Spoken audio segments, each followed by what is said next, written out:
Today we're going to be talking about what it's like to navigate the world as a plus size woman. Now, for everyone, the journey is different, but sometimes it can be really hard. It can be a trip, especially when you're shopping, eating out, traveling. There are so many things that can cause us stress when you're plus size, when you're overweight. We can't just get up and do things. Sometimes we have to plan and think ahead. Now on this channel, one thing that we like to do, one thing that I like to do, and that is to keep it real. Sometimes it's so real that it's hard for people to digest, and I get that. So if you can just relax and be yourself, and people around you accept you and love you for who you are, regardless, that is something, definitely a step that we can take towards being happy and being happier.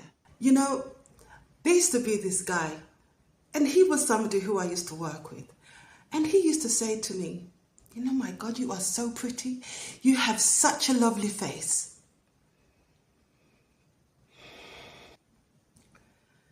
Like as if I don't know that's code for, yeah, your face is cute, but the rest of you sucks. As if I don't know that. That is exactly what they mean. Now, when you confront them, they will swear blind. That's not true. That's not what I meant. I'm just paying you a compliment. I'm just telling you how pretty you are. No, that's not what you're saying. And I know that's not what they're saying.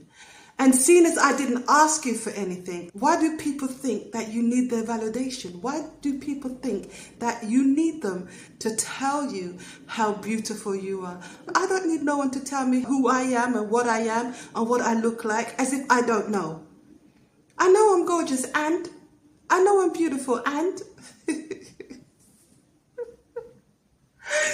no, but seriously though, it's annoying and it's frustrating, because the thing that really gets to me is the thing that people who seem to have the most things to say are those that if you really wanted to, you could find so many things to hurt them with, to cut them down with, to insult them with.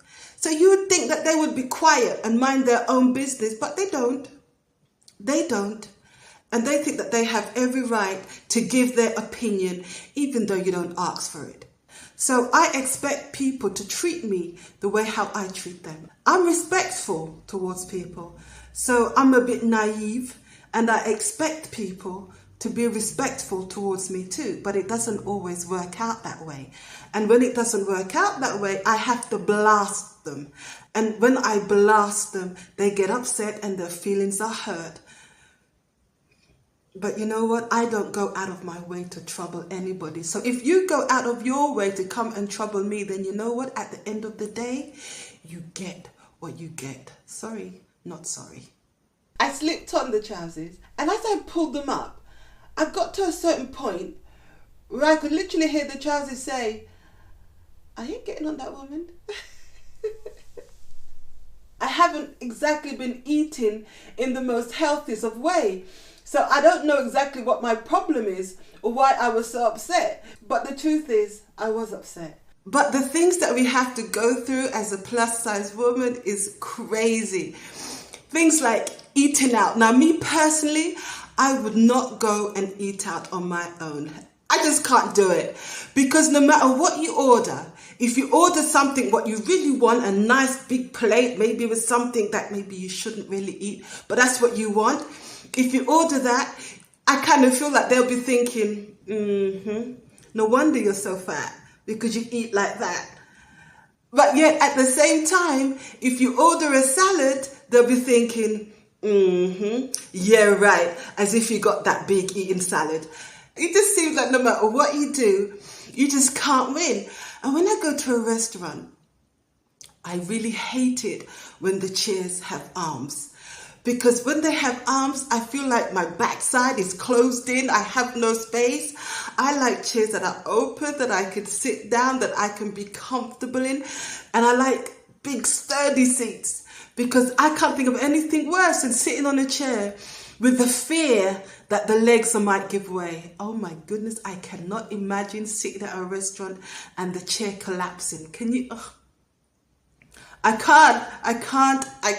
don't want to, don't let me. So yeah, that would be awful. Those kind of things you have to think about when you're plus size. I have never put a pair of ice skating boots on my feet in my life. Never have. And the chances are at this point, I never will. It's just not for me. Because if I should fall, how would I get up? Can somebody tell me, how would I get up? Dating as an overweight person can be really challenging because you're not quite sure how the other person is going to receive you. Now, if you meet someone and they see you and you're talking for a while and they ask you out, then that's kind of fine because they know who you are. They've seen you, they've accepted you, they like you, and they want to go out with you. But if it's like online dating, and online dating, of course, when you put up your profile picture or when you put up your pictures, of course you're going to put up the ones that represent you the best. And some of them might not represent you 100%. And sometimes there's always that feeling in the back of your mind that if I go and meet this person, are they going to be disappointed? And there's nothing worse than seeing disappointment in someone's face because you're not what they expected. It's horrible. And of course it's going to play in your self-esteem and it's going to knock your confidence. Of course it is. So yes, navigating dating as a plus size woman can really be a challenge. My friend told me that she had met this guy and he had invited her out to the cinema. And there was a film showing in a particular cinema and he wanted to take her there. Now, she just so happened to know the cinema that he was talking about. And this cinema was at the top of this long flight of stairs. And she said, Angie, I'm not doing it. No way am I going to meet a guy for the first time on a date and the two of us walk up those stairs, those hundreds of stairs, for me to be huffing and puffing. I ain't doing it. So you know what she did? She got there early, took her time, walked up the stairs. She had enough time to gather herself, to get her breathing under control. So that when he called her and said, hey, I'm here, where are you? She said, I'm here, I'm already here. And he said, okay, I'm coming up. Sometimes you just have to make things work and you have to plan ahead. And sometimes things just don't work out for you. Another friend of mine, of course, plus size too, she had met this guy and they were out on a date. And she had on a pair of wedge heel shoes. And she doesn't know what happened, but at a certain point they were walking down the road and she tripped and she fell. And she was on the floor, struggling to get up. And her date was looking at her and he didn't help. He wouldn't help her to get up. And she didn't understand why, but I understood why. I knew that he was thinking, hell no, I am not going to put my back out for this woman. I don't know who she is. I am not going to end up in traction for this woman so that I can't work, that I can't make my money. I ain't doing it. And that's what he was thinking. And I'm thinking, oh my goodness, can you imagine falling over and having someone not help you pick you up? But, you know, I can't imagine that. But I'm sorry I found that funny. But maybe I'm just horrible. Years ago, my husband and I, we went to the Dominican Republic. And after a few days, he said to me, let's go horse riding. He got on his horse. And his horse was so... I have never in my life seen such a happy horse. I didn't know it was a thing. So I got on my horse and suddenly the horse just went. It is sometimes you have to worry. I remember when I first got married and my husband, he was romantic and he wanted to take me out on this tram. Here in Italy, they have buses, but they have trams too. And they have the more modern ones, but some of them are old. And what they had done is convert an old tram into a moving restaurant. You had to get a reservation months in advance because it was always so packed. So he finally got a reservation, and I got on the tram, and it was beautiful. All the lights, these twinkly lights, and it was all set out nice with these tables and like these like benches behind the tables. The only thing is that the tram was rather small, and of course they want to make it worth their while, so they crammed in as many tables as possible, so the moving space wasn't a lot. And I remember getting behind the table. It was like some kind of military maneuver. I had to move.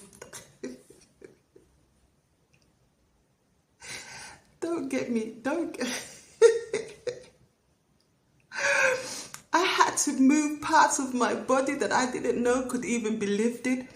And I had to move and wiggle my way in. And when I finally got behind the table, I wasn't even thinking about the food. I wasn't thinking about anything. All I was thinking, how am I going to get out of this trap?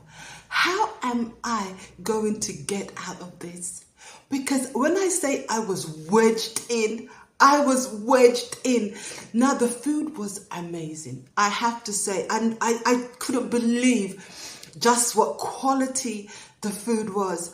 But I was almost scared to eat because I thought the more I ate, the more I'd be wedged in behind this table.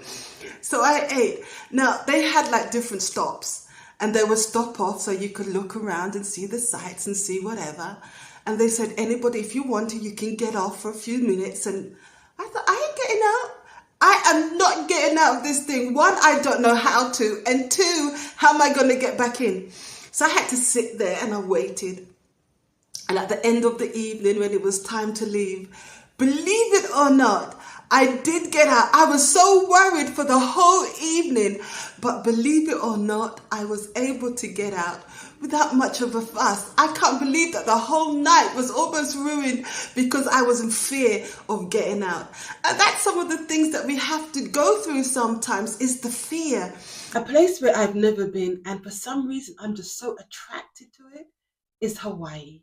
I just think it's a place that I would really enjoy seeing. I don't know if or when I get the chance to go, but it seems like a magnificent place. Traveling as a plus size woman can be a trip, excuse the pun, but it really can be. I love visiting different countries, so that means often than not taking a plane. Now, usually I'm okay, but there was one time where the seats were tiny and the seatbelt, for the life of me, as hard and as much as I tugged it, it would not buckle up. So I had to ask for an extension. And when I tell you that I was embarrassed, I was embarrassed. Now, I don't know why, but I was. And it's silly, really. You shouldn't be. It's normal. They have them for a reason, right? But for some reason, I was just so ashamed. And I was trying to get the hair hostess's attention. And I was saying, excuse me.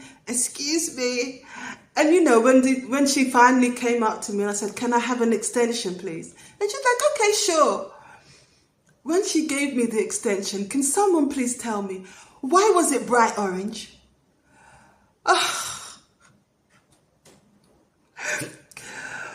Why did the whole world have to know that I had an extension on my seatbelt? Isn't it embarrassing enough? Oh my goodness. Is it because if something was to happen and the plane was to go down, they would identify me and leave me to be the last person who they helped? I don't know. But there has to be a reason why it's orange. And I can't think of any good reason, can you? And when I'm on the beach, I will wear things like shorts or a tankini or something like that. And I'm really not that bothered in the sense that, listen, I'm on holiday, I'm on the beach. If you don't want to see me in what I'm wearing, don't look. I don't care. But I'm very aware of my surroundings. And when I go into the water, if I'm walking to the beach, I must admit, I do like have a radar that I'm scanning the whole of the beach to make sure that somebody doesn't have their camera out and pointing at me so that they can put me on YouTube or on social media and just to get likes to say, you know what, a sighting of a beach whale. Listen, I couldn't, nah. And that's what, at least what I do. Maybe it's just me. Maybe I'm just a crazy one. I don't know. Why won't you tell us how much you weigh? Because I don't want to. I know you want to see me stand up here in my knickers and my bra with my stomach hanging out and getting on the scales. I'm sorry, this is not this channel. There are so many other channels and there's so many programs that do that, having overweight people having a shower and just standing around naked for no reason whatsoever. It's not going to happen here. I'm sorry. Sorry, not sorry. And you know, I don't understand why people that are overweight are looked upon as some kind of a spectacle. Oh, there's somebody to be laughed at. Now, I remember I used to watch back in the day, The Biggest Loser. I used to love that show. I was addicted to that show. And I remember, what's his name? Bob Harper. Right? He was so sensitive at first. And then as the program progressed, he became more and more just horrible. It was like he enjoyed seeing these fat people, enjoyed seeing the fat people struggle. And if you don't do that, then everybody else is going to have to start their workout again and they have to suffer with you. And losing weight loss journey, it's not a one size fits all. It's a journey that we all have to take individually. You can't really do it in group. And I've never understood that.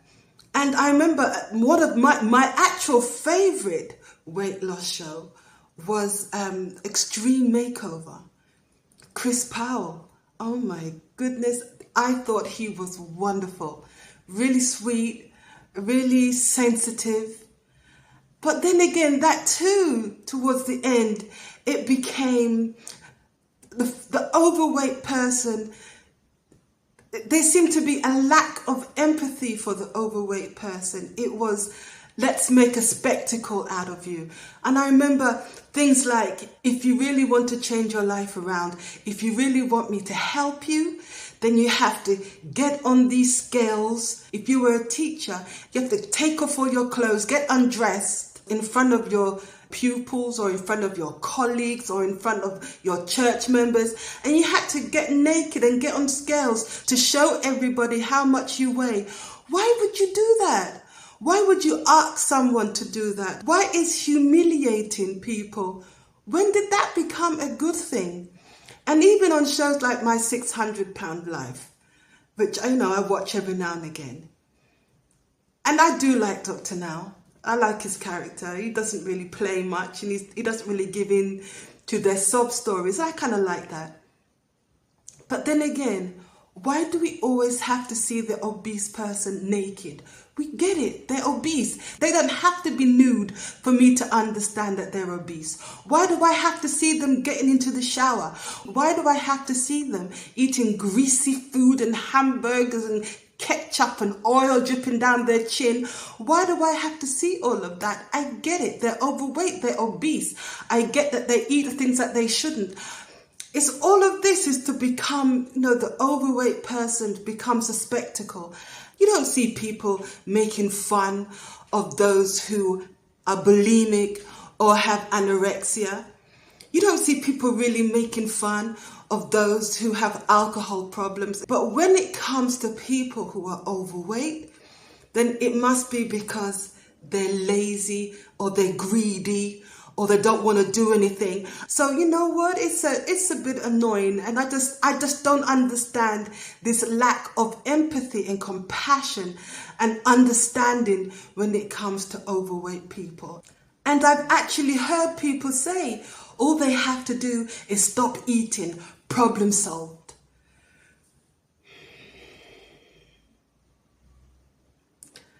I mean, stupidity is stupidity. I mean, what can you say to that, right? Why does that only apply to obese people and not to others? You listen. So you know what? Sometimes you have to drown out the noise, drown out the sounds, drown out the stupidity. And sometimes that's all you can do. Anyway, I came across a pair of trousers, which I hadn't seen for a while. And I thought, oh my goodness, I haven't seen these. Let me try these on. So I tried them on. I slipped into them. And I could tell that something was off, that something wasn't quite right. So I tried to kind of shimmy into them and jump into them. No amount of shimmying could get me into those trousers. Now, back in the day, finding clothes as a plus size woman was almost impossible. There was only one kind of style, and that style was tent. It was just tent style, marquee style. That's all there was. And there were 3 colors: black, navy blue, and grey. That was it. Now, fortunately, for plus size women, there are lots of shops that carry nice, trendy clothes in different colours, and we can look in style too and feel good about ourselves and feel happy about ourselves. So yes, things have changed that way. Now, there is something that annoys me though when it comes to clothes shopping, and I don't know if it's like that in the regular sizes, but in the plus sizes, why is it that I may be one size in one brand and I buy the same size in another brand and it's like 5 sizes too small? Why isn't it? Shouldn't there be like an overall sizing? And I'm finding that the sizes are becoming smaller and smaller. It seems more often now that I buy my size and the sizings are smaller. And it's not me getting bigger. Just in case somebody be thinking, oh, maybe it's you getting bigger. No, it's not. I just find that they seem to be making clothes a lot smaller now. But hey, that's what I'm finding out. But yes, there are a lot of online shops that carry larger sizes. And so yes, I mean, I'm grateful and I'm happy that now we're able to buy clothes that really show and demonstrate who we are and the fact that we can be trendy and in style too. Now, society tells us that there is one standard for perfection, and a lot of people buy into that. But what is perfection? Because what's perfect for you might not be perfect for me. And if that's the case, does perfection really exist? Now, I personally don't believe so. I don't believe in perfection. And I don't want anyone to tell me what perfection is and how I should be or what I should look like to be perfect. I ain't having it, I ain't buying it, I ain't going. Now, I do not in any way, shape or form endorse obesity. I don't. I myself struggle every day. I'm trying my best to get fit. And the older I get, I find that the harder it is. So if you're younger and you're overweight and you can get on top of it now, I suggest that you do while you still have age on your side. Because the older you get, the harder it is. The harder it is to get the weight off. Saying that though, you know, sometimes you listen to people, especially like here on YouTube, and if you were to listen to people, you'd think that being overweight is like the worst thing ever, and that if you're overweight, you're supposed to just curl up in the corner and disappear. Are you kidding me? And that I find that absolutely amazing. I don't understand it. But if you're overweight, who cares? Now, I have to be honest. I know that I'm overweight because I need to move more and eat less. It's as simple as that. There's nothing crazy, no mathematics to be done. That it is what it is. If you're to listen to what a lot of people say, as an overweight person, you would just go into the corner, curl up, and just don't live a life and don't do anything. And I say, I'm not doing that. I'm sorry if you don't like the way I look. If it's a problem the way I look, it's your problem, it's not mine. I am going to live my life. Yes, I want to change things around. Yes, it's a bit of a struggle. But are you trying to tell me that my struggle means more than your struggle? Because I know you're struggling, because we all have our struggles. So how dare you, and who do you think you are, to talk about my struggles and not talk about yours? Or to even suggest that my struggles is a lot more than yours. So no, I don't listen to people. I don't listen to people's opinions, because I know that the very people that have so much to say are the very people that really should be quiet. Sometimes you have to really blast someone if needs be. Sometimes you have to really get down low and dirty and tell someone about themselves. You have to. Sometimes you really have to put the boxing gloves on and just go for it. And that in of itself, when need be, when it's at the right time, and if it's needed, then that too can make you feel good about yourself. So even though you're overweight, even though you're carrying more weight than you know that you should, it doesn't mean that you're not amazing. It doesn't mean that you're not fabulous. And it doesn't mean that you're not beautiful. And I really want you to know that. And to know that you're not alone. And to also know, to all of those who are trying to get a hold of our weight, I want you to know it's a struggle for us all. And that you are not alone with your fabulous selves. So I hope I was able to reach someone today. I hope I was able to make you feel empowered and to make you feel that, okay, you might have to work on yourself a little bit, but it doesn't matter. While you're getting there, you can still be beautiful and amazing, and not to let anyone tell you that you're not. Thank you so much for stopping by and keeping me company today. It was great seeing you. It always is. And I look forward to seeing you again soon. But until then, be kind to yourself and to others. Take care. Bye for now. Ciao.